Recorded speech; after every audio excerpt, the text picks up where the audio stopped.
Kia ora. Hey, Hey. hi, Qiulae, how you doing? Yeah, good, thank you. How are you? I'm very well, thank you. So, Richard Knights here from What's News Dunedin, doing something a little bit different today. Normally, I've got a face for radio, so normally I'm not live streaming across Facebook, but Me we'll neither. try something a bit different today.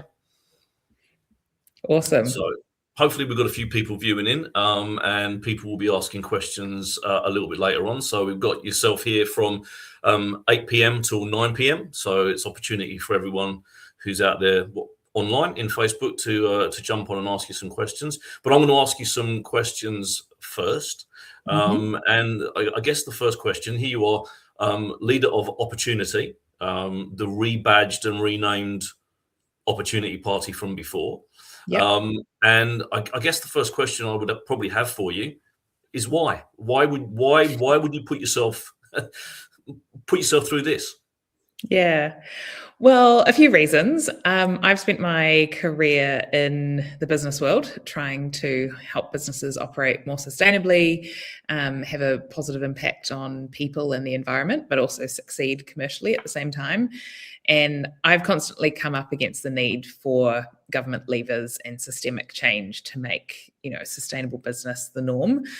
And coming back, I spent 9 years in London and moved back in 2022 with my young daughter. And, I want New Zealand to be a leader in this stuff, and we should be, because I feel like businesses that have positive impacts on communities and the environment should be in our DNA. But it does feel a bit like we're a little bit slow to act in this space. And so I really see the opportunity for strong legislation in this space, and also a party that can advocate for moving New Zealand forward in this way. I don't think we have a blue-green party at the moment, and so there's a real gap for a centrist, pragmatic party that is going to balance both the economy and the environment. And so I think Opportunity is really well placed to do that.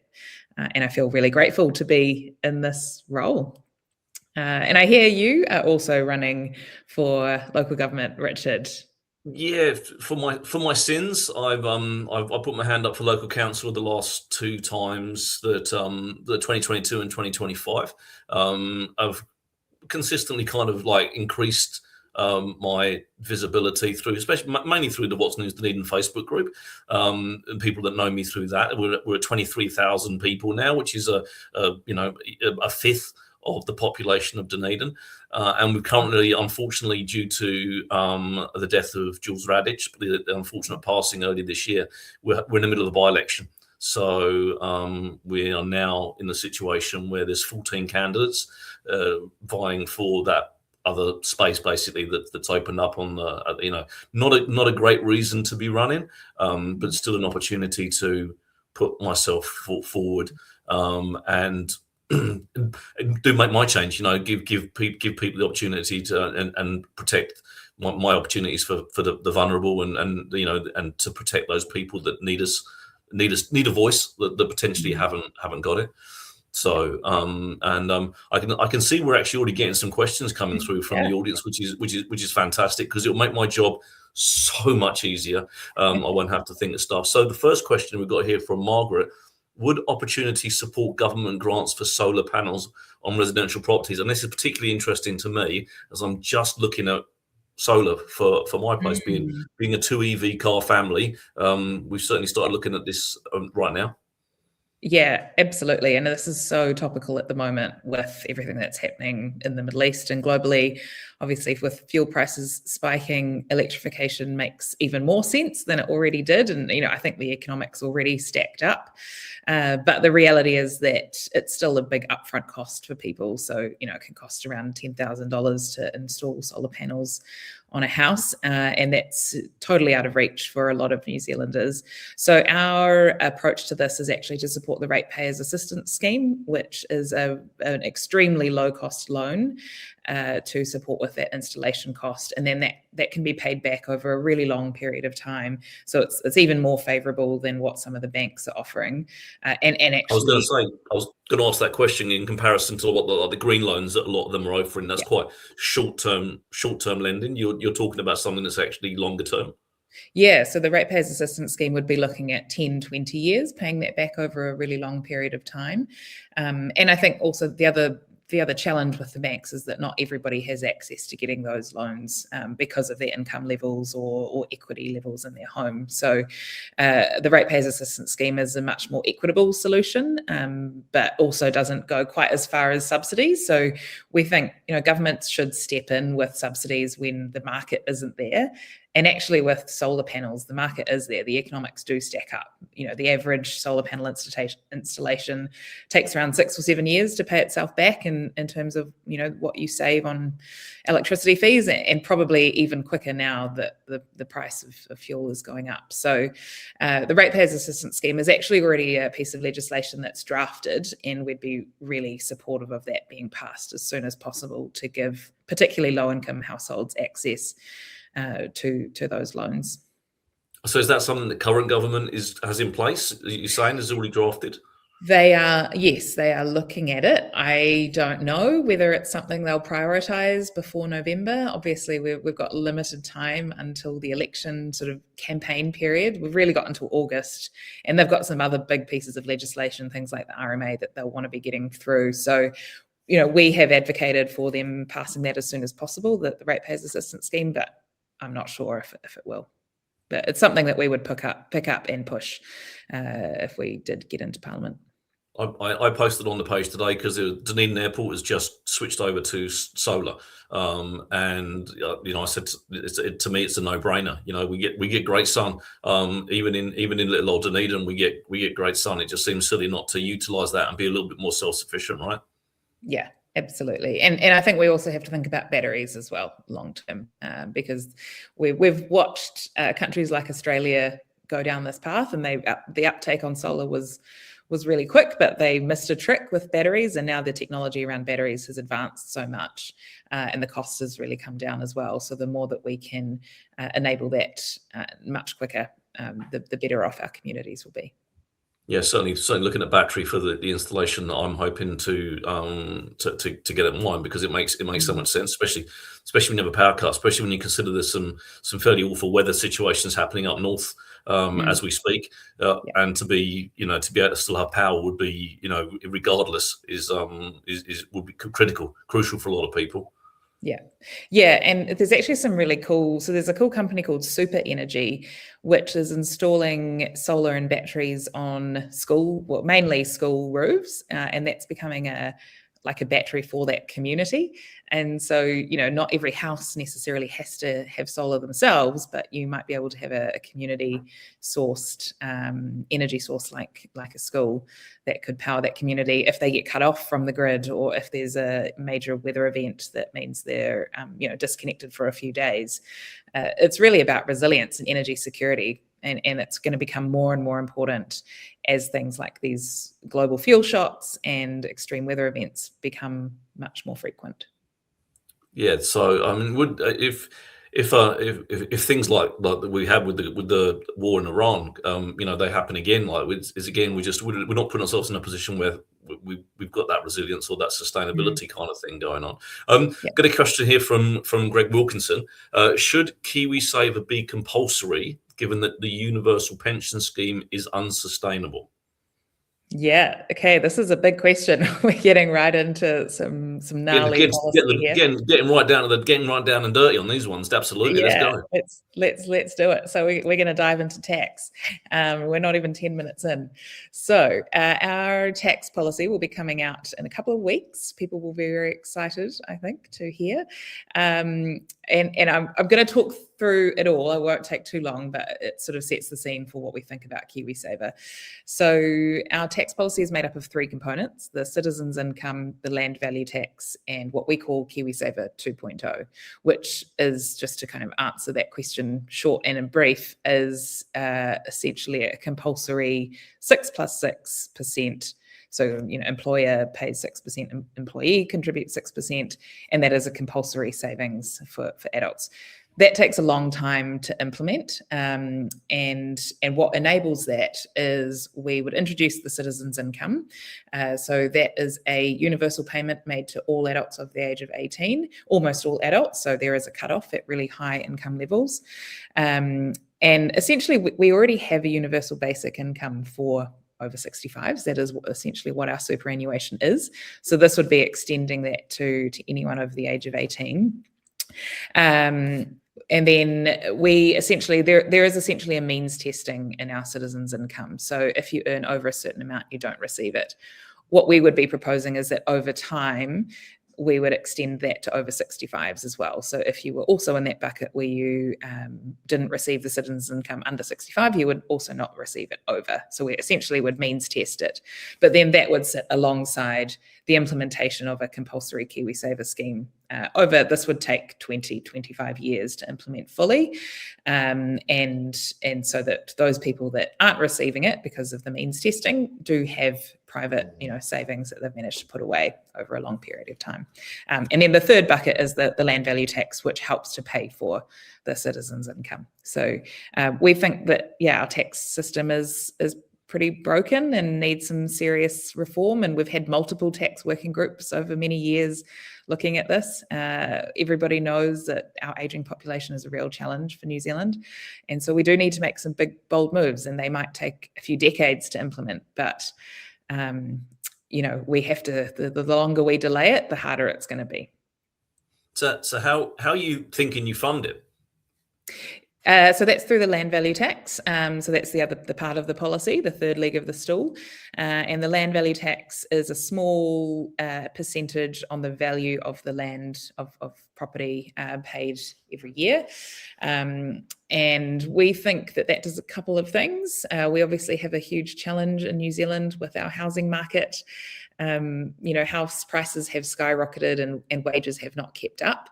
We need to close that gap between income levels and house prices. Land value tax helps to bring that gap down by making things like land banking and property speculation less profitable, because you're having to pay a small annual sort of percentage fee on the value of that land. We think it's more effective than a capital gains tax, because with a capital gains tax, you'll essentially hold on to that property for as long as you can to avoid paying the tax, whereas with a land value tax, you're incentivized to sell it or develop that property into more high density housing, which would bring prices down and make it more available and more affordable to more people. So how would that differ from, say, for example, the wealth tax that has been, I think it's the Greens are talking about the wealth tax. How are those two things different or the same ultimately? Yeah, so essentially, land tax, property tax is a type of wealth tax, but it's more targeted at property specifically. And we're not really in favour of a wealth tax, because we think it creates disincentives for people wanting to generate wealth. And we think it's good for people to want to build their personal wealth, but not to do that through property. And so doing something which targets property, either a capital gains tax or a land value tax, means that people aren't incentivized to save for their retirement by buying multiple rental properties. Instead, to put that money into funds and shares, or start businesses, support businesses that their friends might own. And that money helps to fuel our economy. We've got one of the highest rates in the OECD of investment in property versus what we invest in kind of the liquid market, like businesses and shares. And more money that we could get into funds and things like that means we can put it to good use. So in Australia, for example, they have, because of their superannuation levels, in particular, a lot of that money goes into building infrastructure, for example. That could be, something that we have in New Zealand to help with our infrastructure deficit. So companies like Sam Stubbs' InfraKiwi, which is his new initiative, are trying to do that with KiwiSaver funds, but we could also do it with private investment funds as well, if we weren't putting all that money into property. So cards on the table. I'm a real estate agent in the daytime as well. Good to know. Just gonna put that out there. But I certainly agree that there's an incentive for people to buy houses to pay for, to fund their pension later on, because of the fact that obviously it's an asset that appreciates. If you give it 10 years, it'll always go up in value pretty much, unless you're in the middle of a global financial crisis like 2008. So the incentive is there. Now we've got a question on the board here from Mayor Moko Tapania, and hopefully I've said that even slightly right. What does partnership with local government look like for Opportunity? And that's something that's obviously quite important to me as someone that's standing for local council. One of the things that we're struggling with right now is that we're getting a lot of pressure. Not me personally, I'm not a councillor yet, but local councils are getting a lot of pressure from central government to pick up the things that potentially they're choosing not to do. Water infrastructure, for a start. We're picking up with the homeless, where again, to me it feels like a central government. Where do opportunities sit on this? Yeah, so it's a kind of starting principle where you believe that decisions should be made as close to the people that affect them as possible. We also can absolutely see that local governments have been put under so much pressure over not just the last 3 years, but decades, where they've been given more and more responsibility, but not the funding to deliver on the things that they're being asked to do.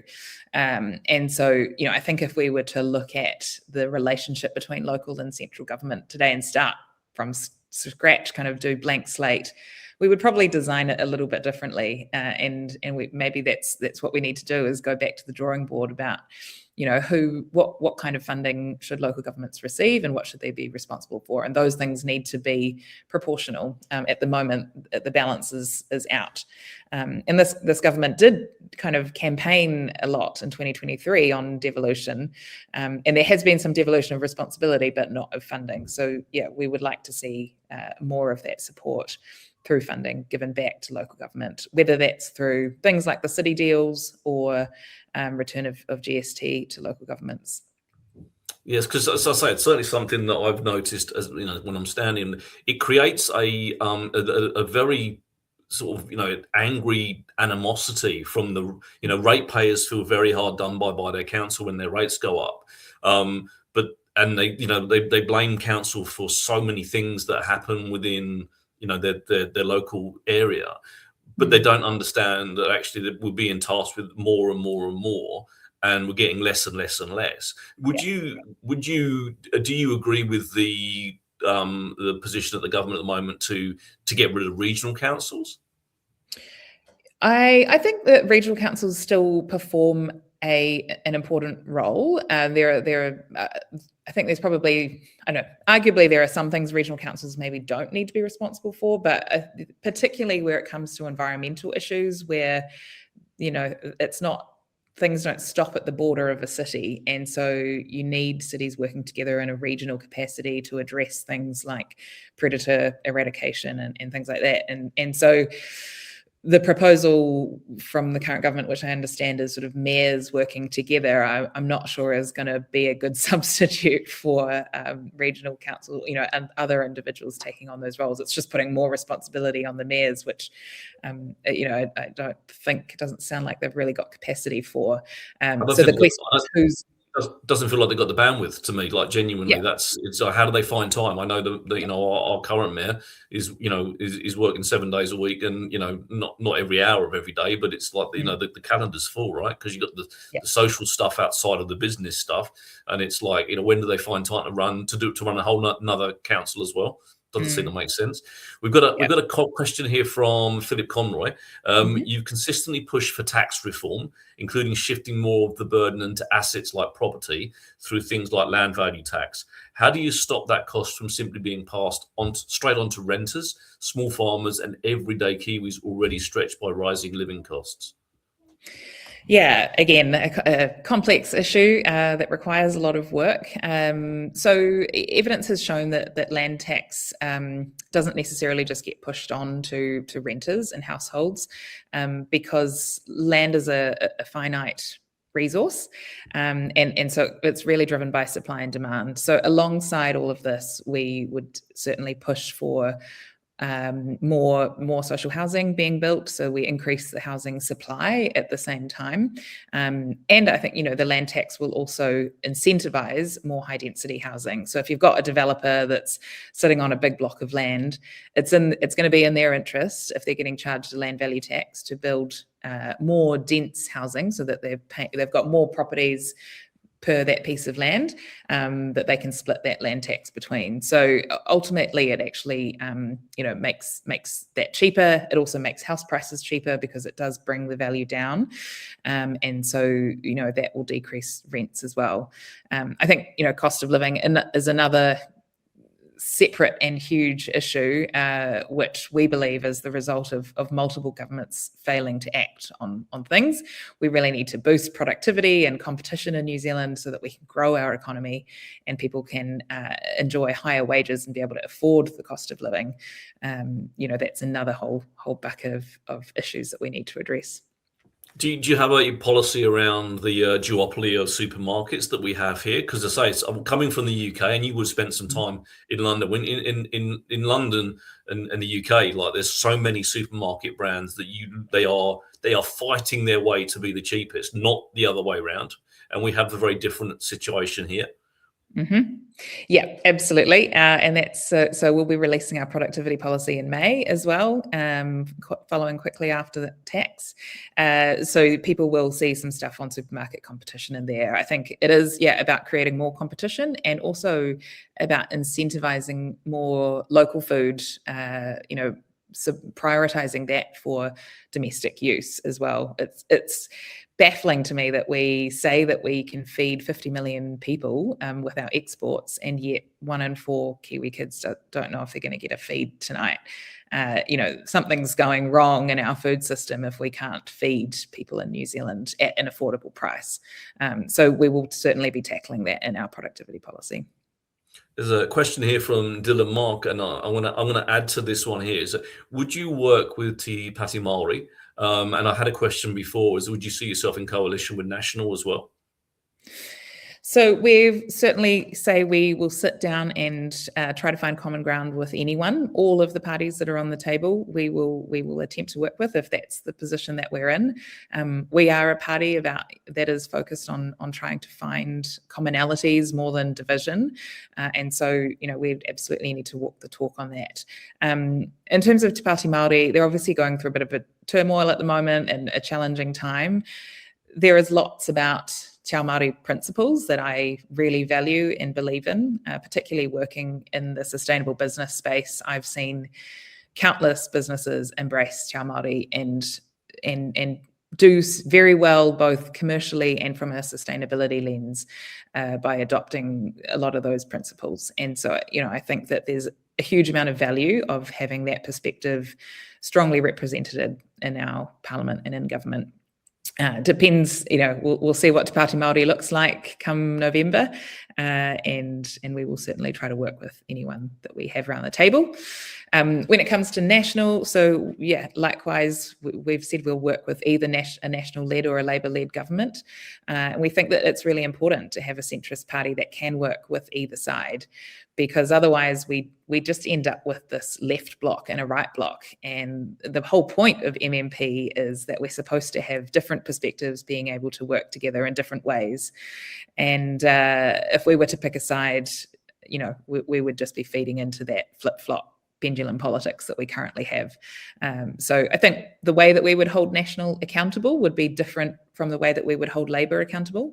If it's National, we would be pushing really strong on environmental legislation, for example, because it's something that we think they've really backslid on over the past few years, versus if it's Labour, we might be pushing more on innovation and economic issues.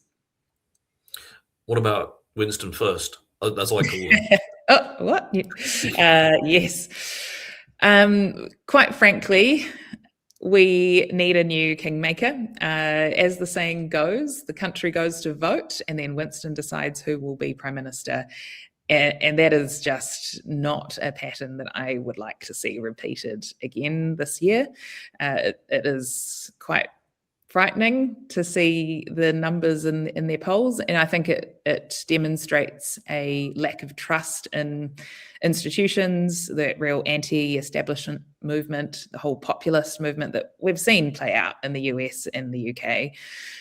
And the reality is that the Opportunity Party is the only option to dethrone King Winston from his kingmaker position, and give the other major parties an alternative to work with. So yeah, we would like to see New Zealand First sidelined a little bit this year.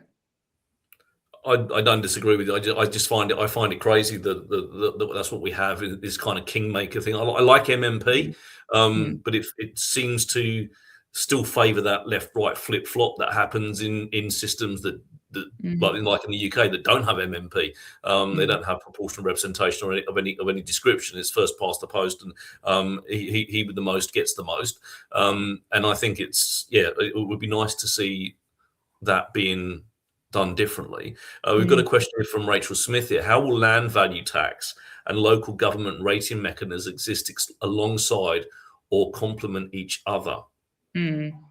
Yeah, I think that there's a bit of an education piece here, perhaps to do with the public on what rates cover versus what central government taxes cover. The land value tax is really looking at the macroeconomic behaviours around investment in property, whereas rates is for the provision of services in your local neighbourhood and community, and appreciate that for everyone who is potentially going to see a land value tax alongside their rates, then that can be quite confronting. But really breaking it down and explaining what that means and where that money is going will be a really important part. So from a purely functional perspective, they could be collected at the same time through the same mechanism that we pay our rates, and then kind of the land value tax portion gets passed on to the IRD. We think that's one of the benefits as well, because we already have a mechanism for valuing land and for collecting rates. So it's a lot simpler than introducing a new tax like capital gains and a whole lot of new rules and mechanisms for valuing property, at which point there's been a lot of debate around what is valuation date for the capital gains tax, and how do those valuations differ if people can go and get their own private valuations. So I think there are lots of advantages from a efficiency point of view with the land tax. Question from Callum here is, how will you balance getting your main policy ideas through with having say on all bills going through government? Yeah, this is a really tricky one, and in many ways, we've struggled with this, I think, in the past, because we've wanted to talk about policy so much. We are totally a policy nerd party. Most of the members that join us because of the policy and are very interested and want us to talk about it a lot. We review the legislation that's going through, and we pick up on the ones that are particularly topical for us and for the priority policy areas that we're putting forward for 2026. So, for example, we recently launched our energy and our oceans policies at our State of the Nation in February. We knew that they were important topics, but actually those two things have really blown up in the last couple of months with everything that's happening overseas, with the fuel crisis, and then all of the news around the Fisheries Amendment Bill happening here and domestically. So, we particularly focus on those ones that are relevant to our priority policies. We can't comment on everything. We can't submit on everything. We have to focus on what's most important to us and what we think is most important to our voters. One of the things I've noticed in this previous 3 years, actually, I'll come back to that because I want to get this question here because it popped up a couple of times, and I think it's a good one. It's from the Memoko Tapania again. Listening in while monitoring our current severe weather event, the 16th in his time on council, what does mitigation adaptation look like for Opportunity? Yeah, I mean, as someone that's worked in climate and sustainability, this is a particular passion area for me. Mitigation and adaptation, I think, are almost one and the same. One of the best things we can do around adaptation is to mitigate against the impacts of climate change. There's obviously already increased extreme weather events, and we need to make sure that communities are prepared for that. But there's also a lot that we can do to make it not get worse in future. And again, this needs to be community-led action.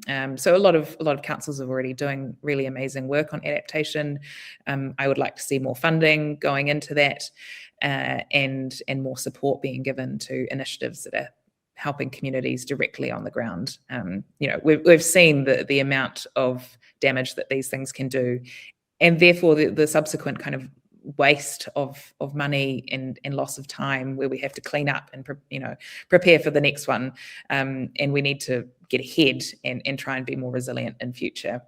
So I think things also like our energy abundance policy are really important for long-term resilience for these kinds of issues, and that's that's why I'm here, because it's so frustrating that we are just seeing these things happen time and time again, and yet we backslide on climate action. Something that's very close to the hearts of anyone that's standing for council down here, which clearly I am, and a lot of the residents, is the South Dunedin problem, where we've got some flat, low-lying areas which are prone to flooding.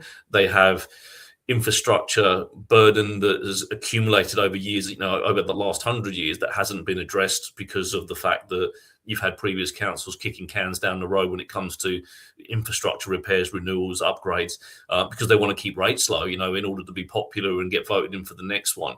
We have we seem to have a very strange system of getting elected. We try to keep everyone's prices down, but we end up costing them more because we kick a can down the road.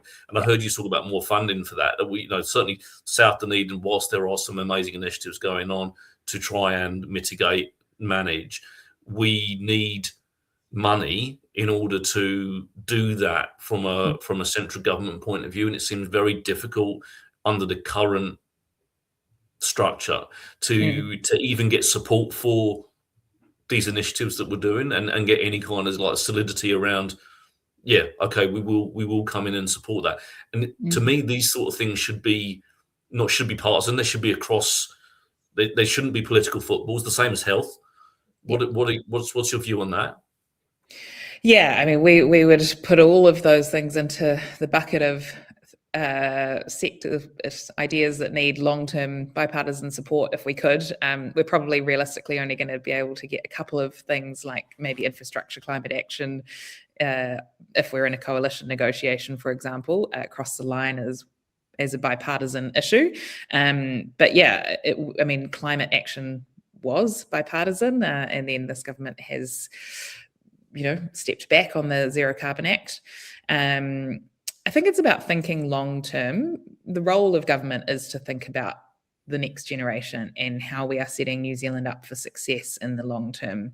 And the more that we kick this can down the road, the more that we are, making insurance more expensive for Kiwis, potentially making those properties completely unlivable for the next generation. And so I think that we would like to see a much longer term view taken by subsequent governments. So I've got a question here from Margaret Malcolm. How can New Zealand increase productivity? Is it about opening up our immigration? So I think that, our immigration settings are pretty good in terms of the level of new people we have coming in. It's about making sure that we have the right kind of people for New Zealand's future. And again, I think this is where New Zealand is lacking a bit of a vision. All of the parties on the table, I can't really describe the New Zealand of 2050 that they're trying to take us to. For us, we're really clear that is a low emissions future, one where innovation, high tech, high value industries are exporting to the world. So for us, the immigration settings would need to match that. We want young, ambitious people that want to settle here and contribute in a positive way to our economy and to our society. Those are the people that we should be prioritising and supporting to come and live in New Zealand. And I think... No, sorry, you go. No, I was just going to say, there's the wage gap that we have right now with Australia. The grass always seems greener across the ditch. for people. And then I'm not necessarily saying that it is, because ultimately you find that a lot of people then come back. But we spoke earlier about, like, mortgages and that kind of going up, and wages not coming with it. We've got an issue with that right now, don't we? So, like, genuinely, that we need to make sure that moves forward. Yeah, definitely. And I mean, my view, obviously, I've worked in the sustainability space, and not everyone takes this view. But for example, New Zealand First wanting to just, mine baby mine, drill baby drill, to get that short-term profit and short-term gain is not going to set up our next generation of graduates with the best opportunities for the future. It might feel good in the short term because we'll get, a little bit of a bump in revenue from some sectors. But I think that if we want to be a prosperous, wealthy country in the next 30 to 50 years, the world is focusing on low emissions industries and practices, and that's the way that we have to go. We're getting some great questions coming through here. So, William Rea, would you support replacing New Zealand's current outdated drug laws with a single evidence-based framework that legally regulates all psychoactive substances, including alcohol and nicotine, based on their relative harm? Yeah, so we have campaigned in the past about drug law reform and the need to have a risk-based approach to this. The evidence shows that locking people up does not help them, does not get them off those, addictive pathways. We'd be better off putting them into rehabilitation facilities than jail. And that's been proven time and time again in different places around the world. So yes, that is something we would support. Hopefully a few more questions come up. I was going to go back to policy. We're talking about MMP, and one of the things that I've noticed with this last government is that the minority parties do appear in their coalition agreement to be holding National to kind of ransom around some fairly regressive and racist policies, such as the Regulatory Standards Bill, the Treaty Principles Bill from ACT. Some of the stuff from New Zealand First, they want to now legally define man and woman. I mean, these things. What policies for you would be those kind of, like, those red lines, those ones that you wouldn't move on? Yeah, so I think one of the ways that we would be starkly different from those other minor parties, is we wouldn't just be pushing for our own policies in a coalition negotiation. It would be, we would actually make one of our bottom lines the requirement for the governing party to work with the other side on something like a long-term energy strategy. So, I think that would be one of them. For example, if we were negotiating with National, for example, we would say, we must work constructively with Labor properly, side by side, not just drafting up a bunch of stuff and then sending it to them for feedback. Genuinely create a bipartisan long-term energy strategy for this country. We'll put our ideas on the table for what that strategy should include, but at the end of the day, it's not just up to us. So, I think we would use our position of leverage to drive some of that long-term thinking. More broadly than that, citizens' assemblies is something that we're really passionate about, improving our democracy. I think that's something that, regardless of whether it's National or Labor, we will really push for. I think that would help to reinstate some of the trust in institutions that's been lost in New Zealand. And so, yeah, and I do think that it would be appealing to both National and Labor. It should be. It's all about improving democracy, and it's been proven to work both in New Zealand and overseas. We really need to take actions to up the engagement with democracy in New Zealand. Got a question here from Owen Dillon. Would you reduce consultants on infrastructure and bring back engineers to oversee infrastructure projects? I can't say I'm an expert in the number of consultants or engineers that make the optimum project, but I have been told by many people that we need more engineers in politics. So that sounds like it sort of validates your position there, Owen. And I think, consultants. I've been a consultant. I've seen both sides. We need that capability in government to be making sure that these projects are sound, that they have a good business case, and that they are stuck to over the long term. And that capability and is best suited internally. Sometimes it's useful to bring in consultants where it's sort of short-term or specialist knowledge that's required, but we certainly shouldn't be relying on them, partly because they're usually twice as expensive, and then they leave and they take that knowledge with them. So, we want our public servants to have that knowledge. So a question from Nathan: what do mitigation and adaptation look like in a resource-constrained future? I think that's a great question.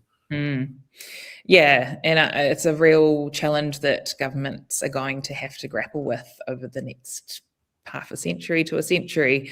There isn't going to be probably the budgets required to pay for, managed retreat and things like that. Again, I think it's about looking at the long-term view and not just taking a short-term analysis of, what something's going to cost tomorrow might cost $30 million. And so we decide not to do it. But actually, if we delay that further, it's going to cost 50 million if we wait another 10 years. So I think it's making sure that we're looking at the right time horizons to see whether something is worth it. And we're going to have to prioritize it if we want to keep people safe. I'll ask a question while there's some missing at the moment, but there's some good ones. Helen Beatty, friend of mine. Thoughts on, take your pick, taxing wealth, not workers, productivity inside environmental limits, and the finite nature of resources. What's that one? Continued intensification in Canterbury while water quality degrades. Wow, breaking up gentailers and supermarkets. We kind of touched on that a little bit before. Maybe we'll go taxing wealth, not workers. How about that one to start off with? Yeah, absolutely. And this is at the heart of our tax policy. We think that work is taxed too highly in comparison to wealth or assets. And that's exactly the goal of what we're putting forward. So under our tax policy that we will be launching, effectively the first $60,000 that you earn will be tax-free. Because of the impact of the citizens' income. So the citizens' income will be around $19,000 a year. And that means that, you are essentially paying negative tax if you earn less than that. And then up to 60,000, you're still kind of net neutral, net not worse off. So that is a huge tax break to particularly those on low incomes, and a massive difference to the incentives around getting out and working, particularly if you're on a benefit or not earning much or not able to work many hours. That is, much more able to help people get ahead and manage the cost of living during this really challenging time. And then obviously that tax burden shifts to those people that own assets and property will be paying. If they own multiple properties, they will end up paying more tax, and they'll be incentivized to either sell that and invest in something more productive like shares, or if they want to keep it, then they pay the relevant land tax. I like this question number 5. National Food Plan, and to note, we don't feed 50 million. Some of that export is water and wine and milk powder for confectionery. That is not food. That sounds very much like the Helen I know. I guess it depends who you ask. Some people would define wine as food, but no, I take your point. But National Food Plan, it might not be 50 million in terms of food that we can eat.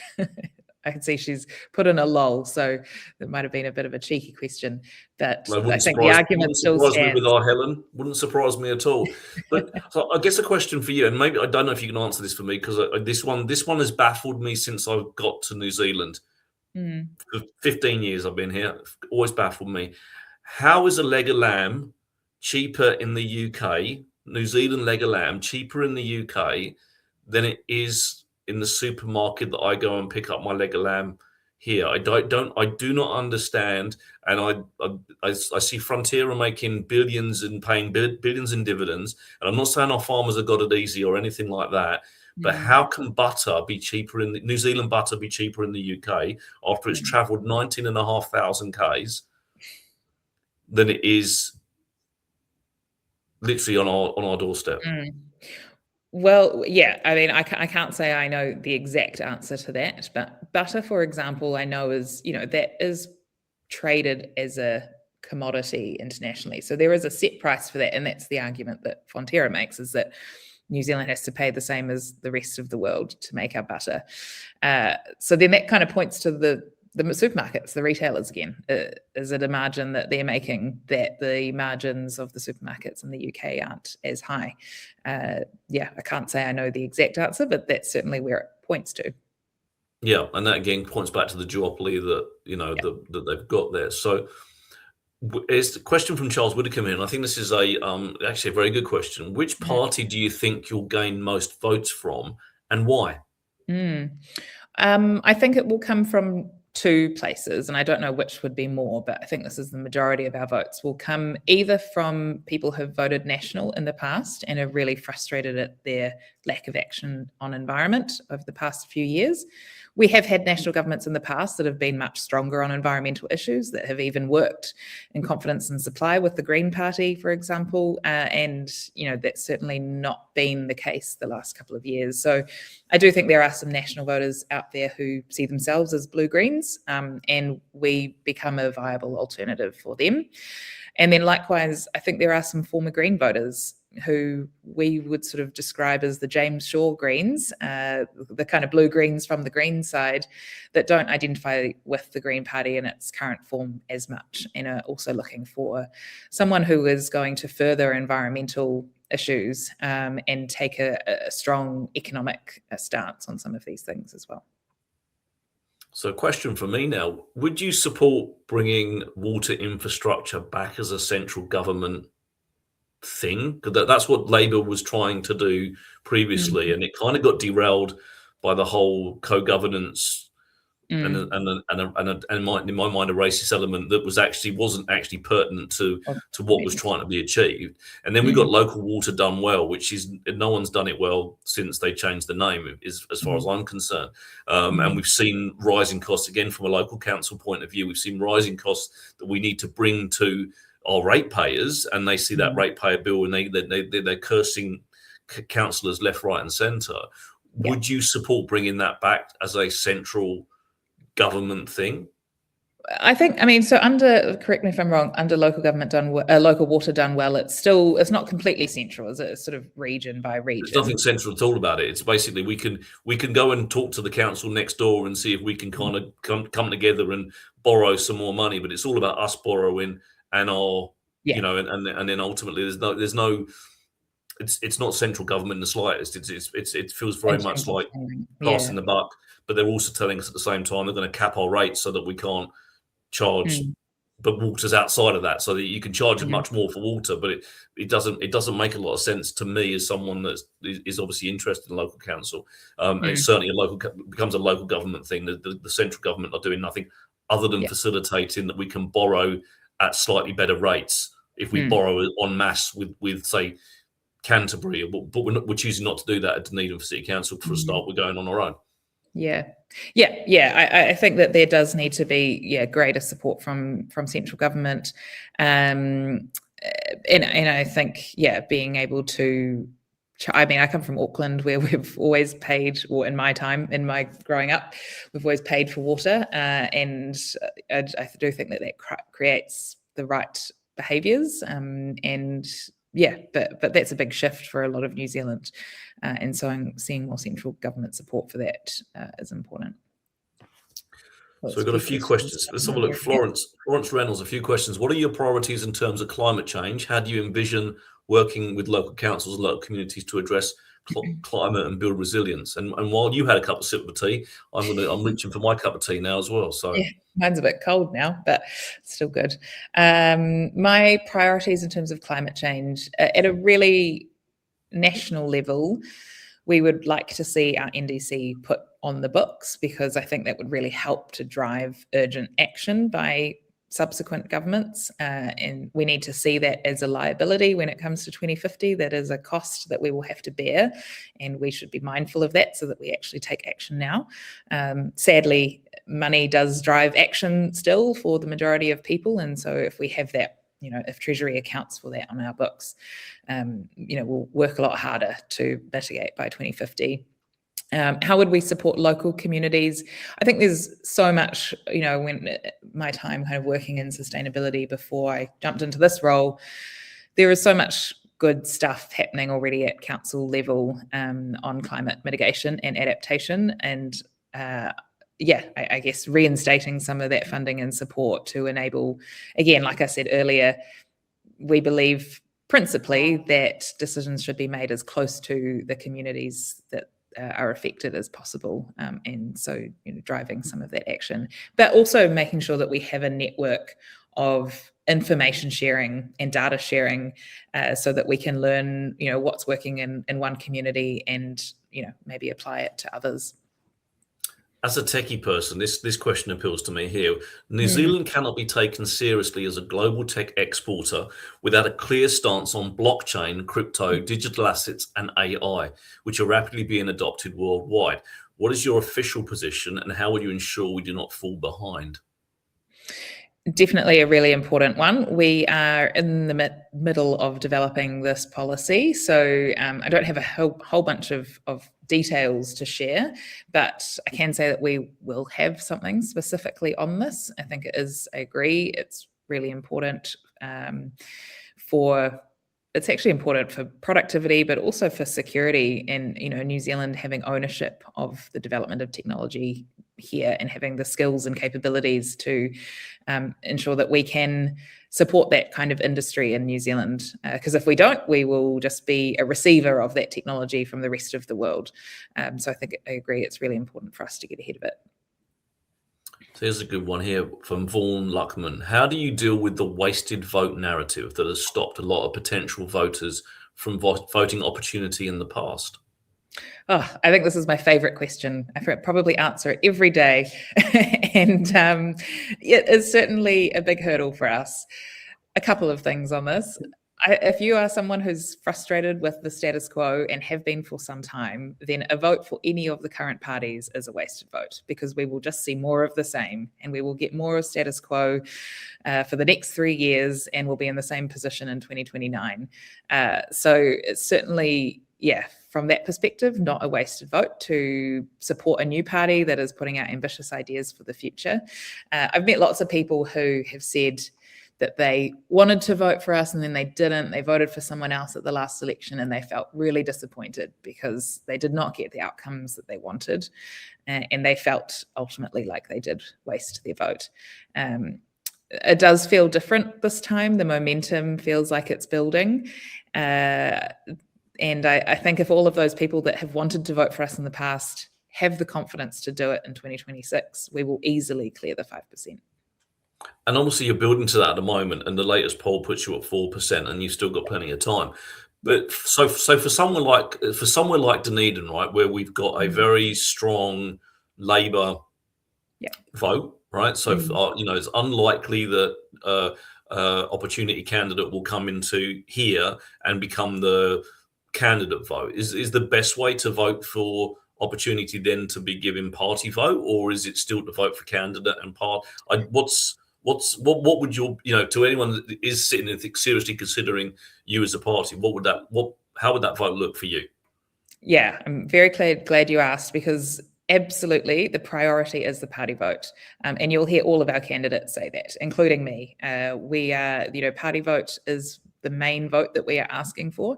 If you also want to give your local electorate vote to your local candidate, then that's awesome. But if you can only give us one, the party vote is the most important. All right, so here we've got one from M. Bahada.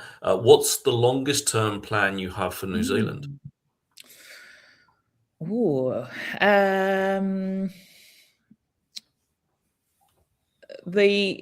the longest term plan. I mean, we've not sort of developed things like the energy strategy yet, because we want to be around the table with other people. When we talk about things like a 30-year energy strategy or a 50-year infrastructure plan, I know that those in education and health would also like that sort of time horizon, and it's not been done before. So, we really like all of those things.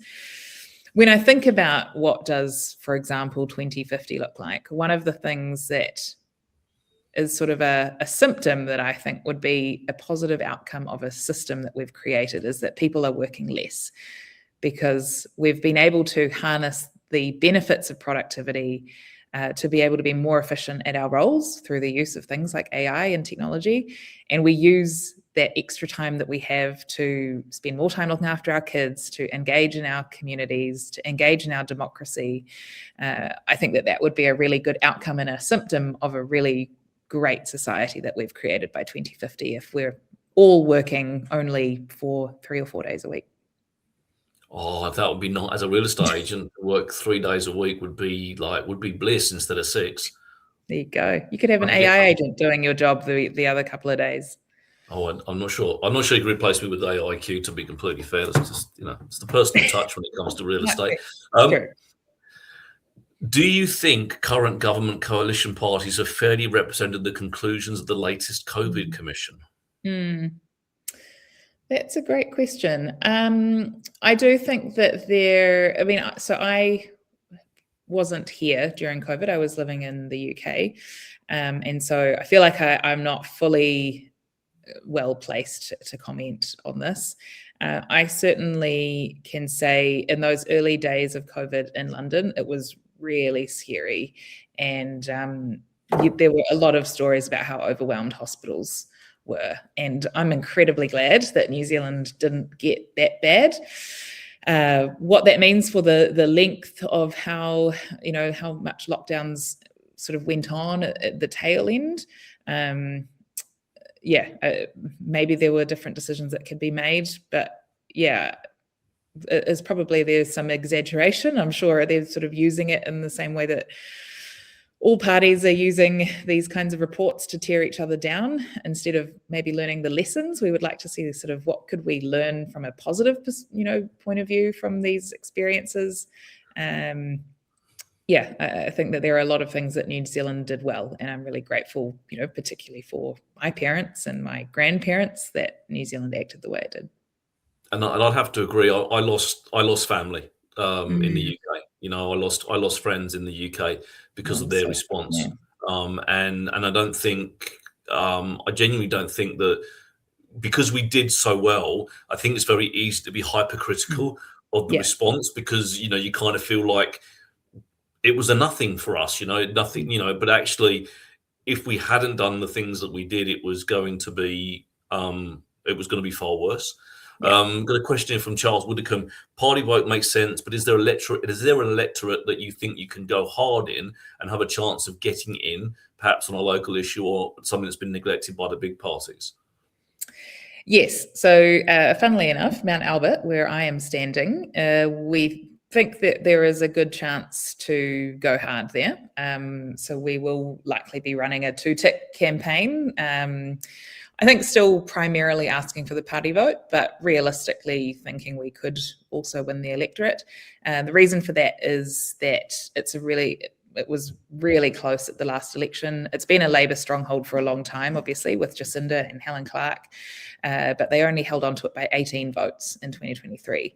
So National, did really well. The Greens also came a close third. It's a very split vote, and it's totally the Opportunity Party demographic. It's a lot of young families who are concerned for the future, that want to live in a vibrant city, but also want to see a lot of green spaces. I think it's a classic blue-green kind of teal electorate that we will certainly be doing a lot of campaigning in.